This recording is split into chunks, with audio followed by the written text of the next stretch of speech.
आज हम सबसे पहले पढ़ रहे हैं जी ह्यूमन रिसोर्स मैनेजमेंट। तो सबसे पहले ह्यूमन रिसोर्स मैनेजमेंट समझने के लिए हमें पता होना चाहिए कि ह्यूमन रिसोर्स मैनेजमेंट क्या होता है। ये ह्यूमन रिसोर्स मैनेजमेंट ये होता है कि ह्यूमंस जो हैं वो रिसोर्सेज को कैसे मैनेज कर रहे हैं, ये होता है हमारा ह्यूमन रिसोर्स मैनेजमेंट। अब इसकी एग्जैक्ट डेफिनेशन क्या होती है कि ह्यूमन रिसोर्स मैनेजमेंट में हम एक्वायरिंग करते हैं, ट्रेनिंग करते हैं, अप्रेजिंग करते हैं, कंपनसेटिंग करते हैं एम्प्लॉयज़ की, फिर लेबर रिलेशंस बनाते हैं, हेल्थ सेफ्टी एंड फेयरनेस करते हैं। तो ये एक्वायरिंग क्या होता है ह्यूमन रिसोर्स मैनेजमेंट में? सबसे पहले हमारे पास आता है एक्वायरिंग। एक्वायरिंग जो होता है उसमें होता है अपॉइंटमेंट के कैसे किसी एम्प्लॉय को इम्पॉइंट करना है। फिर ट्रेनिंग दी जाती है कि भाई आप किस ऑर्गेनाइजेशन में आए हैं तो आपको ट्रेनिंग दी जा रही है कि आपने ऐसे काम करना है। फिर अप्रेजिंग की उनकी डेवलपमेंट करते हैं, स्किल्स को, अपॉर्चुनिटीज़ उन्हें नई प्रोवाइड की जाती हैं, वो अप्रेजिंग में करते हैं। फिर कंपनसेटिंग करते हैं कि उनको क्या बोनसेस देने हैं, क्या सैलरीज देनी है। फिर लेबर के साथ रिलेशनशिप कैसा होना चाहिए कि लेबर्स के साथ अफेयर्स उनके अच्छे होने चाहिए, उनके यूनियन रिलेशंस अच्छे होने चाहिए। हेल्थ एंड सेफ्टी उन्हें प्रोवाइड करनी चाहिए कि अगर वो किसी भी किस्म में काम कर रहे हैं, अगर किसी केमिकल्स वाली जगह पे काम कर रहे हैं तो उन्हें हेल्थ एंड सेफ्टी देनी चाहिए, उन्हें हैरेसमेंट सेफ रखना चाहिए। और फेयरनेस, उन्हें इक्वल ट्रीटमेंट देना चाहिए कि हर स्टूडेंट को जो भी वहाँ पर काम कर रहा है या कोई भी एम्प्लॉय काम कर रहा है तो उसको इक्वल अपॉर्चुनिटीज़ मिलनी चाहिए। ये हमारी क्या होती है? ह्यूमन रिसोर्स मैनेजमेंट होती है। अब ह्यूमन रिसोर्स मैनेजमेंट जो होती है हमारी, उसको हम कैसे जो है मैनेज करते हैं, उसके लिए हमारे पास 4 प्रोसेस होते हैं। सबसे पहले मेन तो हमारे पास 4 होते हैं जो हमने हर जगह पढ़े हैं: planning, organising, leading and controlling. But क्या है कि हमने जो ये सारे पढ़ लिए कि हमने प्लानिंग भी पढ़ लिया, ऑर्गेनाइजिंग भी पढ़ लिया, बट अब हमारे पास एक नया आया है स्टाफिंग। हमारे पास ये नया स्टाफिंग जो आया है, इस स्टाफिंग का हमारे पास क्या वर्क है, इस स्टाफिंग को हमें कैसे करना है। इस स्टाफिंग के लिए हमें सबसे पहले क्या करना है जी, स्टाफिंग होता क्या है ये हमें पता होना चाहिए। सबसे पहले हम डिस्कस करते हैं प्लानिंग। प्लानिंग जो होती है उसमें हम स्ट्रेटजीज बनाते हैं कि कौन कौन से काम हमें करने हैं, कैसे कैसे काम करने हैं, वो हम प्लानिंग में करते हैं, आउटलाइन डिस्कस कर लेते हैं। ऑर्गेनाइजिंग में हम ग्रुप ऑफ पीपल को फॉर्मल रूल्स बताते हैं कि हमें कैसे ऑर्गेनाइज करना है काम को, उन्हें स्पेसिफिक टास्क दिए जाते हैं। उसके बाद स्टाफिंग जो होती है वो HR का काम होता है कि हमें किस टाइप के पीपल्स को हायर करना है, what type of people you should be hire in work in staffing. हमें स्टाफिंग में करना होता है कि हमें किस टाइप की हायरिंग करनी है।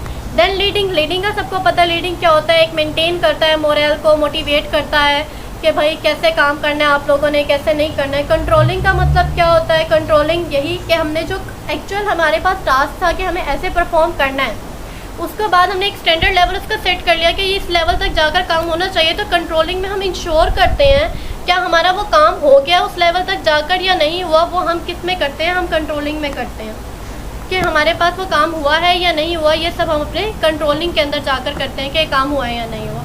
ये हमारे पास है मैनेजमेंट के इसके प्रोसेस, ये हमारे ह्यूमन रिसोर्स मैनेजमेंट के प्रोसेस हैं। नेक्स्ट हमारे पास क्या आता है जी, ह्यूमन रिसोर्स मैनेजमेंट के लिए सबसे ज़्यादा मैनेजर्स के लिए क्या चीज़ इंपॉर्टेंट होती है। जब भी मैनेजर कोई चीज़ किसी भी उसको पर्सनल को हायर करता है तो उसको क्या करना चाहिए? To avoid a personal mistakes. उसको अवॉइड करना चाहिए पर्सनल मिस्टेक्स से कि क्या क्या पर्सनल मिस्टेक्स जो हैं वो अवॉइड करनी चाहिए एक बंदे को जब भी किसी भी एम्प्लॉय को हायर करता है। तो सबसे पहले कौन से पर्सनल मिस्टेक्स सबसे ज़्यादा होती हैं जब हम हायर करते हैं किसी भी एम्प्लॉय को? तो HR को चाहिए कि वो सबसे पहले ये देखे कि किसी भी कंपनी के लिए एम्प्लॉयज़ जो है वो कितना एक्साइटेड है, कि वो कितना काम करना चाहता है, कितना काम नहीं करना चाहता, उसके हिसाब से उसको जो है हायर करना चाहिए।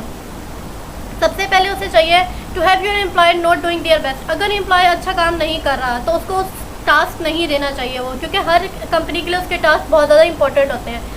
और रॉन्ग पर्सन हायरिंग के पर्सन रॉन्ग हायर करते हैं, उनके पास वो स्किल्स नहीं होती लेकिन फिर भी उनको हायर कर लेते हैं। Experience is high turnover. अगर ज़्यादा से ज़्यादा एक्सपीरियंस वाले वहाँ पर लोग होंगे तो कम एक्सपीरियंस वाले लोग अप्लाई नहीं करेंगे, क्योंकि उन्हें पता ऑलरेडी वहाँ पर एक्सपीरियंस ज़्यादा है, तो वो कम एक्सपीरियंस वाली जगह पर कभी भी एम्प्लॉय नहीं हायर करेंगे। तो इसलिए उन्हें चाहिए कि अपना एक्सपीरियंस ज़्यादा से ज़्यादा एक्सपीरियंस नहीं शो करना चाहिए। उसके बाद इन्हें चाहिए कि जो भी काम कर रहे हैं कंपनीज़ के अंदर, सबसे पहले एम्प्लॉयज़ हायर होने से पहले ये देखते हैं क्या उनके डिस्क्रिमिनेटरी एक्शंस फेयर हैं या अनफेयर हैं। क्या वहाँ पे कोर्ट कचहरी वाला सिस्टम तो नहीं है? सबसे ज़्यादा एम्प्लॉयज़ की सबसे ज़्यादा कोर्ट के अंदर पेचियाँ लगती हो, ज़्यादा काम उन्हें वहाँ पर करना पड़ता हो और उसके बाद फिर भी उनके कोर्ट वाले सिस्टम वहाँ पर हो। तो ऐसे ही as usual employ hurt due to unsafe practices के एम्प्लॉय हर्ट हो, वहाँ पे कोई सेफ्टी के प्रैक्टिसेस ना हो तो भी एम्प्लॉयज़ जो है वहाँ पर काम नहीं करेंगे। ट्रेनिंग उनकी अच्छी देनी चाहिए ताकि इनके स्किल्स इनहेंसेस हो। वो सब इनके काम अच्छे होंगे तो ही अवॉइडिंग पर्सनल मिस्टेक्स से अवॉइड करेंगे तो ही लोग एम्प्लॉयज उसकी कंपनी में हायर हो जाएंगे।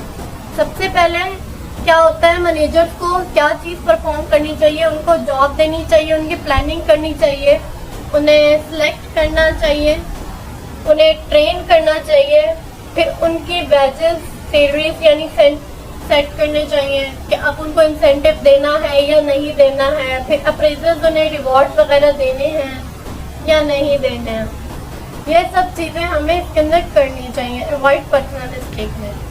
अब नेक्स्ट आता है हमारे पास to improve profit and performance. Name से जाहिर हो रहा है कि प्रॉफिट को कैसे इम्प्रूव करना है, कैसे इम्प्रूव करनी है हमने परफॉर्मेंस को कि हमारा प्रॉफिट इम्प्रूव हो।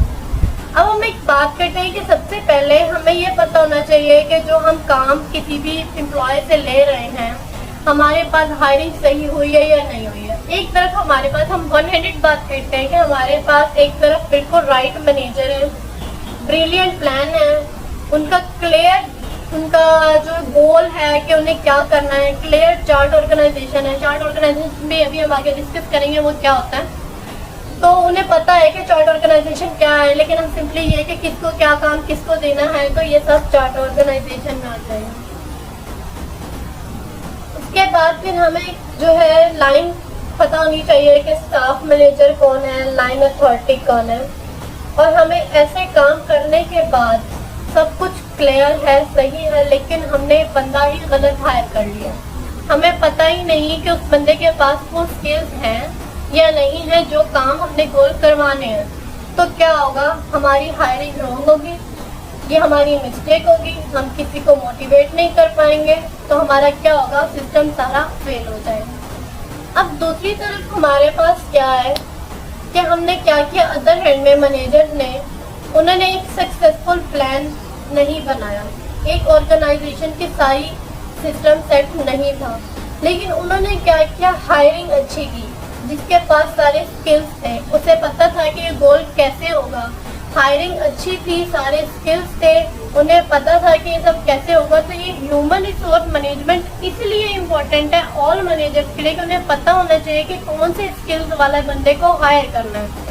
तब हमारी जो है प्रॉफिट इंक्रीज होगा, तब हमारी परफॉर्मेंस इंक्रीज होगी, तब हम अपने गोल तक पहुँच सकेंगे। नेक्स्ट हमारे पास आता है You may spend some time as an hire manager। ये हमारा पॉइंट किसका है जी, ये हमारे पास है you may spend some time as an hire manager का मतलब है कि आपको कुछ टाइम जो है वो as a manager, HR manager के तौर पर स्पेंड करना चाहिए। आपको पता होना चाहिए कि अगर आपने HR फील्ड सेलेक्ट करनी है या आगे जाना है तो आपको एक HR मैनेजर के तौर पर काम कर पता होना चाहिए कि क्या क्या आपके पास रिस्पॉन्सिबिलिटीज होंगी, क्या क्या आपको काम करना चाहिए। आपके बुक में एग्जांपल दिया हुआ है कि one CEO served a 3 years stint as a chief human resource officer on the way of becoming CEO। यानी कि एक CEO ने सबसे पहले अपने 3 साल जो हैं वो ह्यूमन रिसोर्स ऑफिसर के तौर पर गुजारे, ताकि उसे पता चला कि कैसे बंदों को हायर करना है, कैसे उसने काम लेना है, कैसे काम होता है। जब वो CEO बना तो उसे पता था कि नीचे वाले एम्प्लॉयज कैसे काम करेंगे, उनको कैसे हायर करना है, कौन सी स्किल्स की उन्हें ज़रूरत है। तो ये सब आपको एक बार आप काम करेंगे तो आपको पता चलेगा कि भाई CEO ने बनने के बाद भी मुझे क्या काम करना है, क्या नीचे काम हो रहा है, क्या अमला क्या काम करेगा, जो आपको रिपोर्ट दी जा रही है क्या वो सही दी जा रही है या नहीं दी जा रही है, ये आपको ऑलरेडी पता होना चाहिए। एग्जाम्पल आपके बुक में CEO की दी हुई है। उसके बाद फिर हमारे पास आ गया कि यू में and up you're on human resource management का आपको पता होना चाहिए आपने अपने ह्यूमन रिसोर्स मैनेजमेंट में कैसे एंड अप किया है, स्मॉल बिजनेस बनाकर बड़ा सारा प्रॉफिट कमाया या छोटे बिजनेस में ही रह गए आप। तो ये सारे ह्यूमन रिसोर्सेज के आपको पॉइंट्स, प्लानिंग वगैरह सब पता होने चाहिए। नेक्स्ट हमारे पास क्या आता है जी, नेक्स्ट हमने क्या डिस्कस करना है, line and staff. Line and staff aspects of human resource management. सबसे इम्पोर्टेंट चीज, काम करने के लिए एम्प्लॉय भी हायर हो गए, बिजनेस भी चलने लग गया, अब हमें ये नहीं पता कि भाई लाइन ऑफ स्टाफ होता क्या है। सबसे मेन डिफरेंस, इस बात का main difference line and staff word से होना चाहिए। लाइन का मतलब ये होता है डिसीजन मेकिंग पावर, इस बंदे के पास डिसीजन मेकिंग पावर है वो क्या है, हमारा लाइन अथॉरिटी है। उसके पास क्या है, डिसीजंस की अथॉरिटी है कि भाई हमने ये डिसीजंस करने हैं, ये हमारा क्या है, लाइन अथॉरिटी का बंदा। उसके बाद हमारे पास स्टाफ क्या होता है, स्टाफ वो पर्सन होता है जिस डायरेक्टली तौर पे वो वर्क नहीं करता, वो सिर्फ एडवाइस करता है staff authority. Line authority decision करता है, स्टाफ अथॉरिटी सिर्फ एडवाइस करता है। ये हमारे पास मेन डिफरेंस है। अब हम ये कहते हैं जी बुक के हिसाब से वो कहते हैं the right of the main decision के सिर्फ राइट होते हैं। अथॉरिटी जो होती है, मेन अथॉरिटी जो होती है, उसके पास डिसीजन के पावर होते हैं। लाइन अथॉरिटी ऑर्डर देता है बंदे को, भाई आपने ये काम करना है, ये काम नहीं करना है। ये लाइन अथॉरिटी का काम होता है जो कि राइट ऑर्डर इशू करता है। और उसके बाद फिर हमारे पास स्टाफ अथॉरिटी आती है जो एडवाइस करता है कि भाई आपने ये काम ऐसे करना है, ऐसे करना है, लेकिन उसके पास कोई ऑर्डर देने वाला काम नहीं होता, वो अपने ही सेम जैसे बंदों को एडवाइस करता है। लाइन मैनेजर क्या होता है जी, लाइन मैनेजर हमारा डायरेक्ट वर्कर होता है जो एक दूसरे के साथ एम्प्लॉयज काम कर रहे हैं वो होते हैं। स्टाफ मैनेजर भी इसी तरह ही होता है। ये छोटी छोटी सी हेडिंग, सब हेडिंग इसके अंदर है कि जो असिस्ट करते हैं एडवाइजर्स को कि हाँ भाई आपने ऐसे एडवाइस देनी है, ऐसे करना है, ये हमारे स्टाफ मैनेजर होते हैं। उसके बाद फिर हमारे पास आता है line manager human resource responsibilities, कि इनकी रिस्पॉन्सिबिलिटीज क्या होती हैं। सबसे पहले रिस्पॉन्सिबिलिटीज पता होना चाहिए कि एचआर को वर्क पता होना चाहिए कि उसे क्या काम करना है, उसे असाइन करने हैं राइट पर्सन को या रॉन्ग पर्सन को। उसके लिए वो कुछ ड्यूटीज परफॉर्म करता है कि प्लेसिंग राइट पर्सन हमें प्लेस करने चाहिए जॉब के लिए। स्टार्टिंग अगर कोई न्यू एम्प्लॉय कर रहा है तो उसे पता होना चाहिए कि क्या ऑर्गेनाइजेशन में, किस ऑर्गेनाइजेशन में वो काम कर रहा है। उसको उसकी ट्रेनिंग का पता होना चाहिए कि भाई उसको ट्रेनिंग दी जाए कि हाँ भाई आप नई जगह पर काम करना है, हमारे ऑर्गेनाइजेशन में ऐसे काम होता है। फिर इम्प्रूवमेंट होती है कि उसकी परफॉर्मेंस कैसे इम्प्रूव हो गई। एज एट ऑल इम्प्रूवमेंट हो गई इसकी कि हमें कैसे इम्प्रूव करना है, कि एक बंदे ने काम किया, वो आया, उसके बाद उसने इम्प्रूव कैसे किया, वो सारा कुछ इसके अंदर हमारे पास रिस्पॉन्सिबिलिटीज में आ जाएगा। उसके बाद फिर उसे क्या होता है, gaining creative corporative and development, कि उसको क्या क्या उसने नई चीजें वहाँ पर सीखी। फिर उसका इंटरप्रिएट किया जाता है कि जब वो आया था वो कैसा था, अब वो कैसा दे रहा है। फिर कंट्रोलिंग वही आ गया कि स्टैंडर्ड लेवल चेक किया, ये था, अब उसने ऐसा परफॉर्म करना चाहिए उसे, क्योंकि सब उसे पता लग गया। डेवलपिंग द एबिलिटीज, बंदे के अंदर एबिलिटीज डेवलप होनी चाहिए कि हाँ भाई अब वो यहाँ पर काम करने आ गया, अब उसका एक्सपीरियंस हो गया, अब उसमें वो एबिलिटीज आ जानी चाहिए। फिर creative and maintaining departmental model, फिर अब जब उसके पास काम आ गया तो अब उसे पता होना चाहिए कि उसे अपने डिपार्टमेंट के मोरल्स को, उनको कैसे मेंटेन करना है। उसे पता होना चाहिए कि अगर मेरा डिपार्टमेंट प्रॉफिट चाहता है तो उसे प्रॉफिट कैसे गेन करना है, क्योंकि वो ऑर्गेनाइजेशन की स्ट्रेटेजी को समझ गया। फिर protecting employees health and physical condition, जो ऑलरेडी हम बार बार डिस्कस कर चुके हैं। अगर किसी न्यूक्लियर पावर की कंपनी में काम कर रहा है, केमिकल की कंपनीज में काम कर रहा है, तो उनको उनके एम्प्लॉयज की हेल्थ की प्रोटेक्शन करनी चाहिए, उनकी फिजिकल कंडीशन की प्रोटेक्शन करनी चाहिए। कि अगर वो ग्लासेस उन्हें ज़रूरत है, सेफ्टी ग्लासेस उन्हें वो प्रोवाइड करें, उन्हें कॉस्ट्यूम्स की ज़रूरत है तो उन्हें वो प्रोवाइड करें, उनको प्रोटेक्शन दें। ये सब काम हमारे लाइन मैनेजर्स का ही काम होता है, क्योंकि इनमें डिफरेंट टाइप के लाइन मैनेजर्स आते हैं। फिर अब हमारे पास क्या आता है, हमारे पास ये एक आता है जी, एक हमारे पास टेबल बना हुआ है जो अभी मैंने आपसे पीछे डिस्कस किया था चार्ट का, कि ह्यूमन रिसोर्स मैनेजमेंट चार्ट होता है। वो चार्ट क्या है कि वो चार्ट में हमने कैसे डिस्कस करना है कि किस चीज़ को हम कैसे करेंगे, कैसे काम चीज़ है या नहीं है। अब सबसे पहले हमने क्या किया, इस चार्ट पे हम फोकस करते हैं जी। सबसे पहले हमारे पास ये चार्ट है अनफाइंड यूनिफाइड जो है पर्सनल सिस्टम बोर्ड।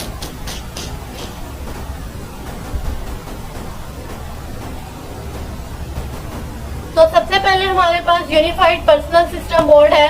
अभी यूनिफाइड पर्सनल सिस्टम बोर्ड में क्या है, नीचे जब वो जा रहा है तो वो सबसे पहले आ रहा है कि जी वीकेंड एचआर मैनेजर आते हैं, फिर ट्रेलर एचआर मैनेजर आते हैं, फिर टीम के एचआर ऑफिसर्स आते हैं, फिर एचआर ऑफिसर्स हैं। मतलब ये सारा एक सिस्टम, एक हायरार्की हमारी चलती है। सबसे पहले हमारे जाकर वाइस चांसलर को बताते हैं जी ये काम ऐसे करना है। वाइस चांसलर के बाद नीचे वो किसको देता है जी, सीईओ। सीईओ के बाद बोर्ड ऑफिसर्स आते हैं। बोर्ड ऑफिसर्स के बाद फिर हमारे एचआर मैनेजर्स आते हैं। एचआर मैनेजर्स के बाद हमारे एम्प्लॉयज आते हैं। ये एम्प्लॉयज कैसे वर्क कर रहे हैं। सबसे पहले हमने रिक्रूटिंग करनी है एचआर मैनेजर्स की। एचआर मैनेजर्स के बाद एचआर ऑफिसर्स हमारे आते हैं कि कौन कौन से काम करने हैं। फिर एचआर ऑफिसर्स एम्प्लॉयज़ को हायर करते हैं। एम्प्लॉयज़ को हायर करने के बाद जैसे एम्प्लॉयज़ हायर हो जाते हैं फिर आगे उनकी सबसे डिवाइड हो जाती है कि किसने किस पोजीशन में जाना है, किसने किस पोजीशन में नहीं जाना। तो ये हमारा सारा एचआर बोर्ड होता है, सारा डिसाइड करता है कि किसने किस में काम करना है। सीईओ के बाद बोर्ड ऑफ डायरेक्टर्स भी आते हैं। New approaches to organising HR को ऑर्गेनाइज करने के लिए जो है नई नई अप्रोचेज बनाई जाती हैं। वो कौन कौन सी अप्रोचेज होती हैं? सबसे पहले हमारे पास आ जाता है एचआर टर्म्स। एचआर टर्म्स जो होते हैं वो एक स्पेशलाइज्ड कॉर्पोरेट होती है एचआर टर्म्स की, जो कि कंपनी के अंदर ही रहकर असिस्ट कर रही होती है टॉप लेवल को कि क्या इशू आ रहे हैं, क्या इशू नहीं आ रहे हैं। हमें लॉन्ग टर्म प्लान बनाने चाहिए, शॉर्ट टर्म प्लान बनाने चाहिए। ये हमारी एचआर टीम करती है।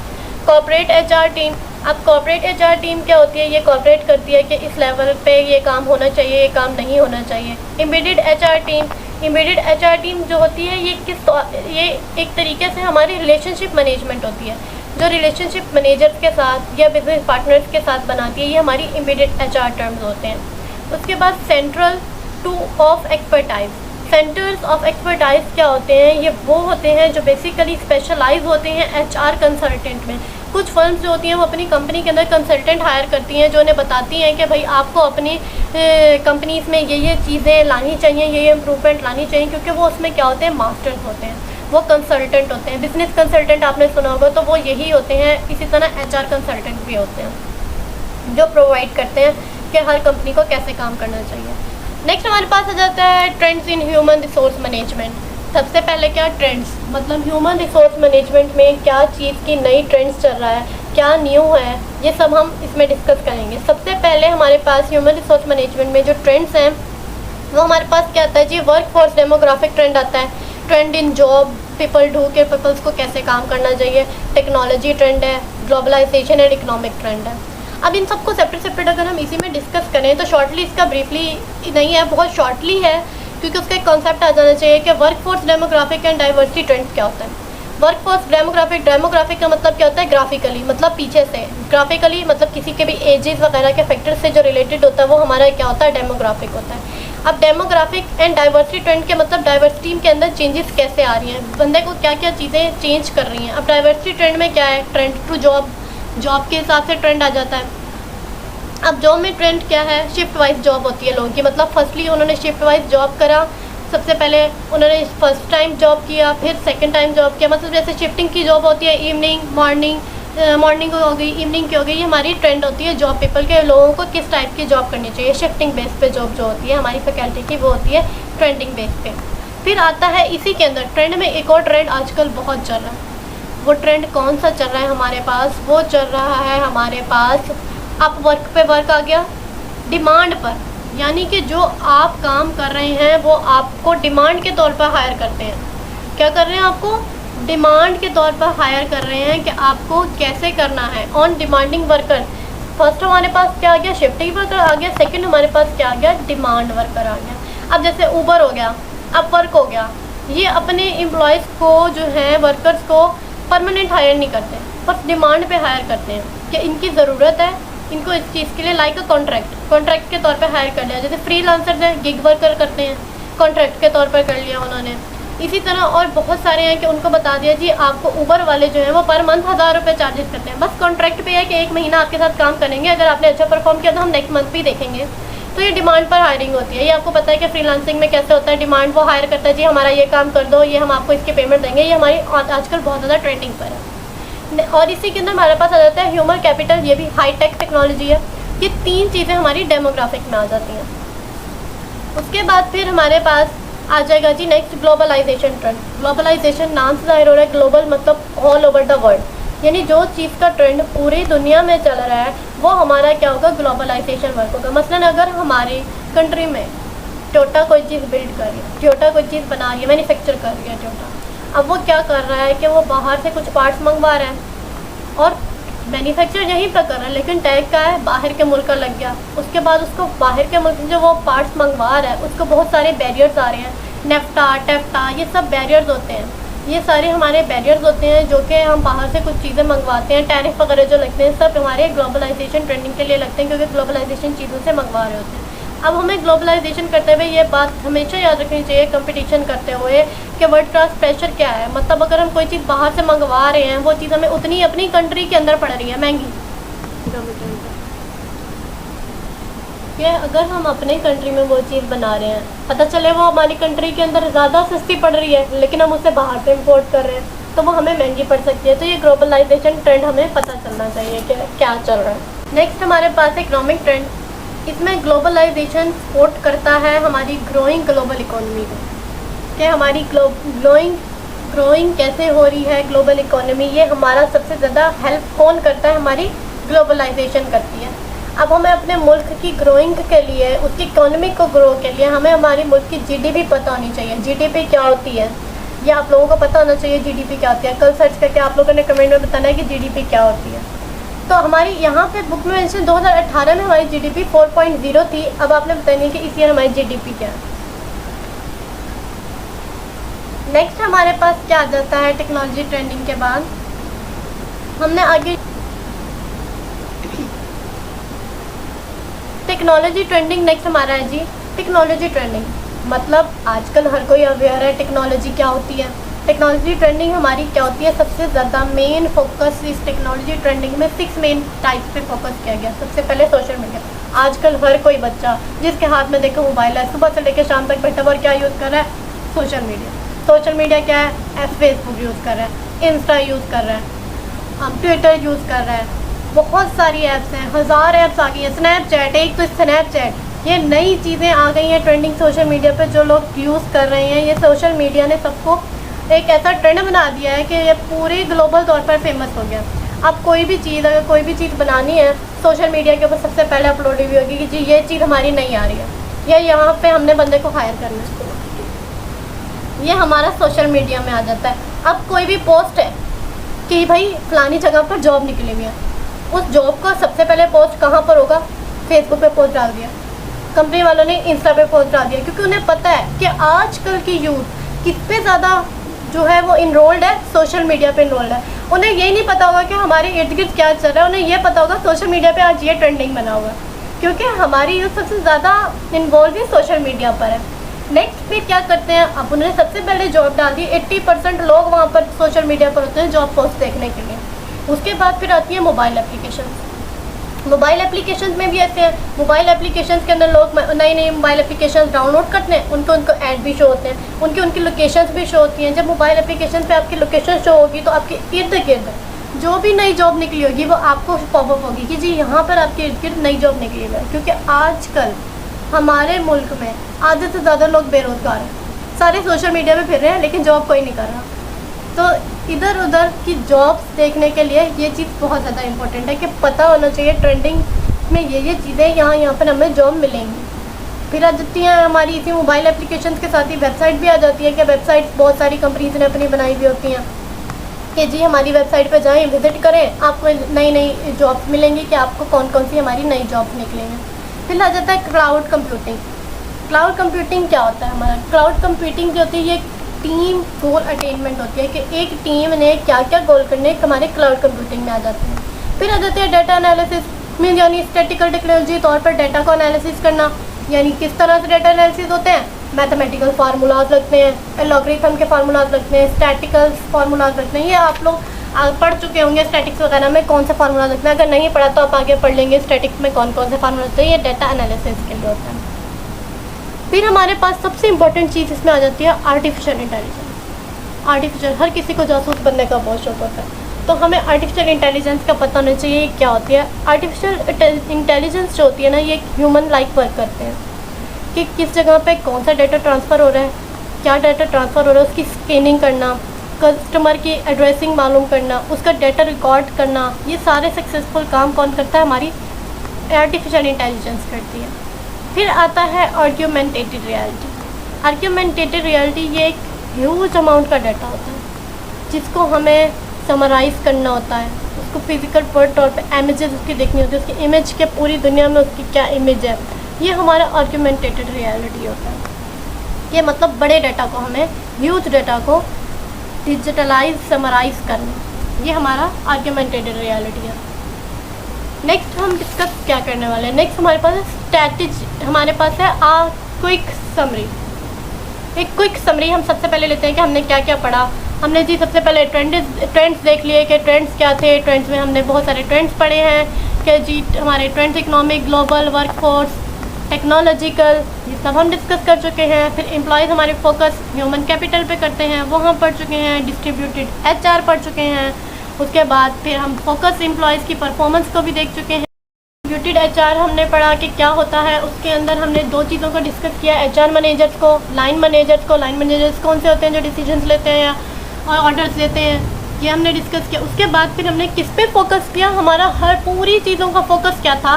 फोकस क्या था जी, एम्प्लॉय की परफॉर्मेंस, कि एम्प्लॉय अच्छा होना चाहिए, उसकी परफॉर्मेंस सही होनी चाहिए। ये हमारा पूरा फोकस रहा कि एम्प्लॉय अच्छा हायर करना है, उसकी परफॉर्मेंस कंपनी के लिए अच्छी होनी चाहिए। उसके लिए कंपनी को क्या क्या स्ट्रेटजीज बनानी चाहिए, ये हमने ओवरऑल पढ़ा। ये हमने क्विक उसकी समरी कर ली। नेक्स्ट हमारे पास क्या आ रहा है जी, नेक्स्ट हमारे पास आता है स्ट्रेटेजिक ह्यूमन रिसोर्सेज। ये क्या होती है स्ट्रेटेजिक ह्यूमन रिसोर्सेज, मतलब हमें कौन कौन सी स्ट्रेटजीज बनानी चाहिए ह्यूमन रिसोर्स मैनेजमेंट के लिए। इसमें हम क्या करते हैं, इसके अंदर हम बहुत सारी पॉलिसीज़ बनाते हैं, उन पॉलिसीज़ को प्रैक्टिस करते हैं कि अब एम्प्लॉयज़ को ये काम करना चाहिए। उनका बिहेवियर देखा जाता है कि कंपनी में उनका क्या बिहेवियर है, किस चीज़ की उन्हें किस स्ट्रेटजी की ज़रूरत है। तब वो हम जो स्ट्रेटजी बनाते हैं अपने एम्प्लॉयज़ के लिए कि वो अपने एम को अचीव कर सकें, उनका बिहेवियर कैसा होना चाहिए अपनी जॉब से रिलेटेड, ये सब हम किसके अंदर करते हैं, स्ट्रेटजी ह्यूमन रिसोर्स मैनेजमेंट में करते हैं।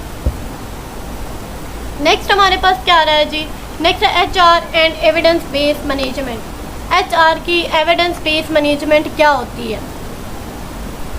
सबसे पहले ये बात याद रखें कि कोई भी चीज़ बग़ैर सबूत के, बग़ैर किसी चीज़ के आपको कोई बात मान ही नहीं सकता कि आप ये बात सही कह रहे हैं या नहीं कह रहे हैं। आप कोर्ट में भी जाएंगे ना, सबसे पहले कहेंगे जी आपके पास एविडेंस क्या है, तो वो एविडेंस जो है इज़ अ हार्ट। ये HR के पास हार्ट है। एविडेंस क्या है, हमारा दिल है। सारा काम ही जो है वो एविडेंस बेस पर होता है। जब तक सबूत नहीं होगा काम हमारा सक्सेसफुल ही नहीं होगा। अब हम कोई भी चीज़ जो है यूज़ कर रहे हैं, हम ये एविडेंस बेस्ड परफॉर्मेंस को यूज़ कर रहे हैं कि डाटा को एनालाइज करना है, उसको समरीज तैयार करनी है, इवैल्यूएशन करनी है, ये करना है। तो हमारे पास क्या एक रिपोर्ट होनी चाहिए, भाई हमने ये चीज़ ऐसे ऐसे परफॉर्मेंस की है। हमारे पास एक प्रपोजल होना चाहिए कि हमने पूरा सिस्टम ऐसे किया है, इस चीज़ को ऐसे किया है। सबसे पहले हमें ये ऑर्डर आए, फिर हमने इस पर इम्प्लीमेंट किया, फिर इसके ऊपर प्रैक्टिस की, फिर हमने क्या किया, इसका कंक्लूजन ये निकला। ये सारा एविडेंस बेस के अंदर आ जाता है।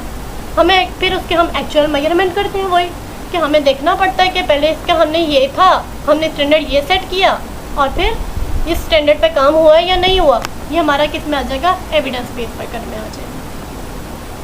नेक्स्ट हमारे पास क्या जाता है, HR and adding value. Adding value मतलब कोई भी चीज़ की एडिशन करना। फर्म जो है अपने रिजल्ट के दौर के अंदर कुछ चीज़ों का एडिशन कर लेती है कि हमें ये चीज़ नई चीज़ करनी है। यानी कि एडिंग वैल्यू का मतलब ये नहीं है कि हमने कोई चीज़ ऐड कर दी, अपनी कॉस्ट कम कर दी, इसमें ऐसा नहीं होता। एडिंग वैल्यू के अंदर सिर्फ और सिर्फ हम अपनी इम्प्रूवमेंट करते हैं कि हमें इस रिज़ल्ट में ये चीज़ की इम्प्रूवमेंट करनी चाहिए। ये हमारे पास क्या होता है, एडिंग वैल्यू होता है कि हमने एम्प्लॉयज़ की मेजरमेंट की कि एम्प्लॉयज़ को क्या काम की कमी आई, जो हमारा रिजल्ट इसमें थोड़ा सा वीक हो गया वो हमने ऐड कर दी वैल्यू, ना कि हमने इसमें पैसों में कोई कटिंग नहीं की, कोई एडिंग नहीं की। नेक्स्ट हमारे पास क्या आ जाता है, sustainability and human resource management. Sustainability का मतलब क्या होता है, सस्टेनेबिलिटी का मतलब होता है एक सीक्वेंस से चलते हैं। अब सस्टेनेबिलिटी का मतलब क्या होता है कि हम प्रॉफिट को जज नहीं करते, इसमें हम प्रॉफिट को जज नहीं करते कि हमारा प्रॉफिट कितना आ रहा है, हम आल्सो जज करते हैं कि इन्वायरमेंट और सोशल में हमारी क्या परफॉर्मेंस है। जब तक जो हमारे इर्द गिर्द लोग हैं वो हमारे सेटिस्फाइड नहीं होंगे, हमारा प्रॉफिट मैक्सिमाइज नहीं होगा। अगर हमारी कोई इंडस्ट्री बनी हुई है और वो पूरे उस इलाके में स्मोक प्रोड्यूस कर रही है, वो क्या है, अगर हमने एग्जांपल ले लिया एक ईंटों का भट्टा है, वो पूरे इलाके के अंदर जो है वो सारा धुआं स्प्रेड कर रहा है। अब क्या है, लोग वहाँ पर खुश नहीं है, तो हमारा प्रॉफिट कैसे बढ़ सकता है। जब तक लोग हमारी सोशल परफॉर्मेंस ही अच्छी नहीं होगी, इन्वायरमेंट हमारा अच्छा नहीं हम प्रोवाइड करेंगे, तो लोग तो वहाँ पर आएंगे ही नहीं कि भाई यहाँ पे तो पोल्यूशन ज़्यादा है, वहाँ का एरिया अच्छा नहीं है। वहाँ पर हमारी सस्टेनेबिलिटी हमारी यही है कि हमें प्रॉफिट पे नहीं, सबसे ज़्यादा पहले इकोनॉमिक सिस्टम पे फोकस करना चाहिए कि हमारा इन्वायरमेंटल बिहेवियर क्या है, सोशल परफॉर्मेंस कैसी है, ये अच्छे होंगे तो हमारा प्रॉफिट भी मैक्सिमाइज हो जाएगा। नेक्स्ट हम फोकस करते हैं जी एम्प्लॉय इंगेजमेंट एंड HR। नाम से जाहिर हो रहा है एंगेजमेंट। एंगेजमेंट का मतलब क्या होता है जी, ये तो सबको पता है वैसे, लेकिन यहाँ पे हम HRM में पढ़ रहे हैं, तो HRM में एम्प्लॉय का एंगेजमेंट भी यही है कि उनका रिलेशन कैसे होना चाहिए एम्प्लॉयज़ के साथ। एम्प्लॉयज़ का क्या रिलेशन होना चाहिए, किस तरह से उनकी कमिटमेंट। एंगेजमेंट का मतलब होता है कमिटमेंट करना, यानी कि अगर वो किसी भी चीज़ की जॉब कोई भी कर रहे हैं तो वो कमिटमेंट करते हैं कि हमें इस जॉब को कैसे करना है, कैसे नहीं करना है, ये सब कमिटमेंट कर जाता है। वो हमारी एम्प्लॉयज़ का सिस्टम होता है कि जॉब ऐसे परफॉर्म करनी है। जैसे आपने जॉब देखी होगी, उसके डिस्क्रिप्शन में पहले दिया होता है कि आपको ये टास्क परफॉर्म करने हैं, आपका इतने टाइम में आपने ये काम करना है, आपको इतनी चीज़ें दी जाएंगी। हमारी एंगेजमेंट पहले से बन जाती है कि इस तरह से काम करना है। ये एम्प्लॉयज़ की एंगेजमेंट के लिए उसकी साइकोलॉजी को देखकर उसके साथ कनेक्शन बनाया जाता है, जिसे हम आजकल में वो भी कहते हैं रिलेशनशिप एम्प्लॉयज़ के साथ कैसे बनाना चाहिए, वो सारा सिस्टम पे आ जाता है। फिर हमारे पास क्या आ जाता है जी, एथिक्स आ जाती हैं। नेक्स्ट हमारी है एथिक्स एंड HRM। एथिक्स का मतलब क्या होता है, अखलाकियात क्या मतलब क्या है, इसका मतलब यह है कि अखलाकियात कैसा हो हमारा, उनका बिहेवियर कैसा होना चाहिए। एक स्टैंडर्ड डिसाइड कर लिया हमने कि हमें ऐसे काम करना है, उसको डिसाइड करके बता दिया कि हमारा स्टैंडर्ड है, इसके ऊपर काम करना है। ये हमारे सारा किस में आ जाएगा, एथिक्स एंड HRM के अंदर आ जाएगा कि हमें ये काम कैसे करना है। इसमें हमारी वैल्यूज़ आ जाती हैं, अकाउंटेबिलिटी आ जाती है कि हमें ये काम कैसे करना है, सारा कंक्लूजन आ जाता है हमारा। ये हमारा आज का चैप्टर था, HRM का हमारा फर्स्ट चैप्टर था, वो हमारा चैप्टर कंप्लीट हो गया जी। फर्स्ट चैप्टर था हमारा introduction to human resource management. ये हमारा चैप्टर कंप्लीट हो गया। हमने सारा इसमें क्या क्या पढ़ा, जो हमने ऑलरेडी इसमें हम पढ़ चुके थे। हमने इसमें क्या पढ़ा, HRM क्या होता है, इसका मैनेजमेंट प्रोसेस क्या होता है। फिर हमने इसमें पढ़ा कि इसमें इंपॉर्टेंट ऑल मैनेजर्स क्या काम करते हैं। फिर हमने देखा लाइन स्टाफिंग क्या होती है, स्टाफ क्या होता है, अथॉरिटी क्या होती है। हमने 2-4 चीज़ों का डिफरेंस भी यहाँ पे देखा कि वो क्या होता है। नेक्स्ट हमने इसमें रिस्पॉन्सिबिलिटीज़ पढ़ी कि लाइन मैनेजर की रिस्पॉन्सिबिलिटीज़ क्या होती हैं हायर करते हुए। उसके बाद फिर हमने इसके अंदर क्या पढ़ा, इसमें हमने पढ़ा लाइन मैनेजर की जो रिस्पॉन्सिबिलिटीज़ जो हायर करते हुए थी, उनकी हर चीज़ की फैसिलिटीज़ उन्हें क्या क्या देनी चाहिए, वो सब कुछ भी हमने इसमें पढ़ा। फिर हमने चार्ट पढ़ा कि चार्ट क्या होता है। फिर हमने अप्रोचेस पढ़ी कि कौन कौन सी अप्रोचेस यूज़ होती हैं ऑर्गेनाइज करने के लिए HR को।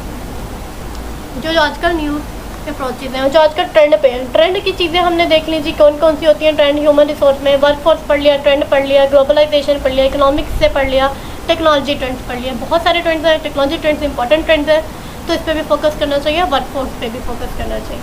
नेक्स्ट हमारे पास टेक्नोलॉजी ट्रेंड्स को हमने ब्रीफली हर एक ट्रेंड को अंदर पढ़ा कि क्या होता है। उन ट्रेंड्स में भी मैंने बताया कि बहुत से इंपॉर्टेंट ट्रेंड्स हैं जो कि पेपर के लिहाज से बहुत ज़्यादा इंपॉर्टेंट होते हैं, ये सब हमने इसमें डिस्कस किए। नेक्स्ट हमने फिर आगे क्या पढ़ा जी, नेक्स्ट में हमने फ़ौरन से क्विक से ओवरव्यू लिया, समरी लिया कि हमने क्या क्या इसके अंदर पढ़ा। फिर हमने आगे स्ट्रेटजी पढ़ी कि कौन कौन सी स्ट्रेटजी बनाते हैं। फिर हमने एविडेंस पढ़ा, एविडेंस क्या होता है, एक सबूत होता है, वो होना बहुत ज़रूरी है, बहुत सारा हमने इसमें डिटेल से पढ़ा। फिर हमने पढ़ा एडिंग वैल्यू क्या होती है कि एडिंग करनी है, कॉस्ट को कम नहीं करना, इम्प्रूवमेंट करनी है। फिर हमने इसमें क्या पढ़ा, फिर हमने पढ़ा एथिक्स एंड HRM। एथिक्स का क्या काम होता है, मीन्स एक स्टैंडर्ड सेट कर लेना, अपने डिसाइड कर लेना, अपना माइंड सेट बना लेना कि ये चीज़ इस स्टैंडर्ड के हिसाब से होनी चाहिए। सारा आज हमने एक चैप्टर के लिए पढ़ा। वो चैप्टर हमारा कौन सा था, introduction to human resource management. अगर आपको कोई भी चीज़ समझ में ना आई हो, कमेंट सेक्शन में कमेंट करें, पूछें कि ये चीज़ क्वेश्चंस बहुत इंपॉर्टेंट होते हैं जो हर एक को स्टूडेंट को करने चाहिए कि ये चीज़ समझ में नहीं आई है, ये चीज़ हमें समझा दे। तो आप जितनी बार पूछेंगे आपको उतनी बार समझाऊंगी, बस इसलिए कि आप लोगों का कॉन्सेप्ट क्लियर होना चाहिए, आप लोगों को पता होना चाहिए कौन सा सब्जेक्ट हमें क्या कह रहा है।